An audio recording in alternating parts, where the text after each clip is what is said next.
Hello students! Today we will continue exploring the character of Mr. Hyde from Strange Case of Dr. Jekyll and Mr. Hyde. We will explore the next of Mr. Hyde's key characteristics, focusing on his animalistic characteristics.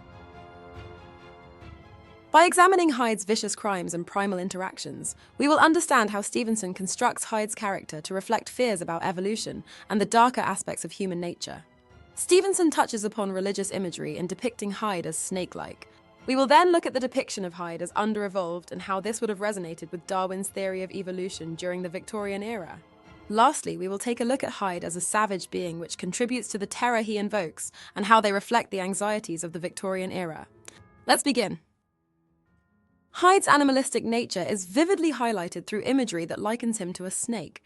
A crucial quote that illustrates this comes from Chapter 2, when Hyde shrank back with a hissing intake of breath. A snake is one of the most universally recognized symbols of evil, largely due to the story of the serpent in the Garden of Eden, which brought sin into the world, marking humanity's first fall. By comparing Hyde to a snake, Stevenson not only suggests that Hyde is bad, but that he embodies a deep, almost supernatural level of wickedness. In turn, he depicts Hyde as an agent of corruption, evil within the story. Additionally, this serpentine and animalistic imagery has broader implications for the world in which the story is set. During the Victorian era, people held strong beliefs in a world governed by divine order. Hyde's very existence challenges these certainties, suggesting that the line between good and evil isn't as clear-cut as people would like to believe. His actions, including murder, and the fact that he represents the darker, more primal side of human nature, creates a sense of moral and spiritual chaos. Secondly, the portrayal of Hyde through Simeon imagery, related to monkeys and apes, accentuates his brutish and primal nature.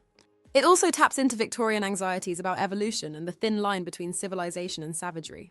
In Chapter 4, Hyde is described with ape-like fury, and later Poole refers to Hyde as a masked thing like a monkey.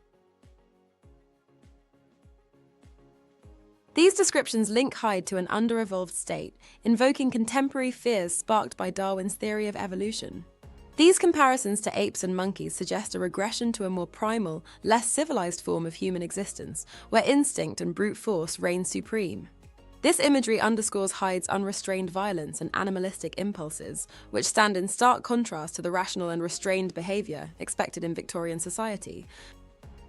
The notion of Hyde as an under-evolved being would have deeply unsettled readers of the time, as it hinted at the potential for regression inherent within all humans, challenging the belief in the progress and moral superiority of civilized man. Furthermore, the comparison to animals suggests characteristics of unpredictability, savagery, and a lack of a moral compass, implying that Hyde operates purely on base instincts and desires.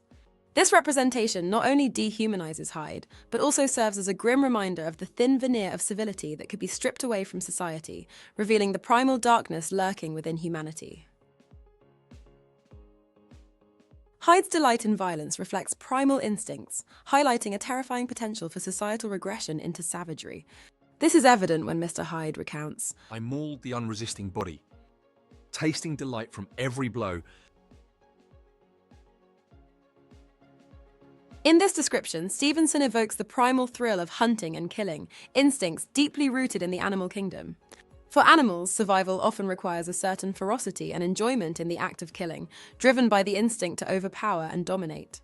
Hyde's pleasure in brutality reflects this primal instinct, showcasing a fundamental, amoral joy in violence. Hyde's actions imply that societal norms and moral codes are fragile constructs, easily dismantled to reveal the inherent savagery within humanity. The idea that a person could derive pleasure from such unprovoked and senseless violence challenges the core beliefs of a society that prided itself on rationality, order, and moral progress, and threatens the boundaries between man and beast. And that brings us to the end of today's lesson, students. We explored how Stevenson describes Mr. Hyde using animalistic language, from the serpentine imagery highlighting his intrinsic evil, to the Simeon comparisons highlighting Hyde's under-evolved nature and reflect Victorian fears about evolution, and finally, to his enjoyment of violence showcasing his savage and primal instincts. These descriptors help us understand Hyde's role as a symbol of moral and societal chaos in the Victorian era. Remember to keep revising this lesson and see you next time.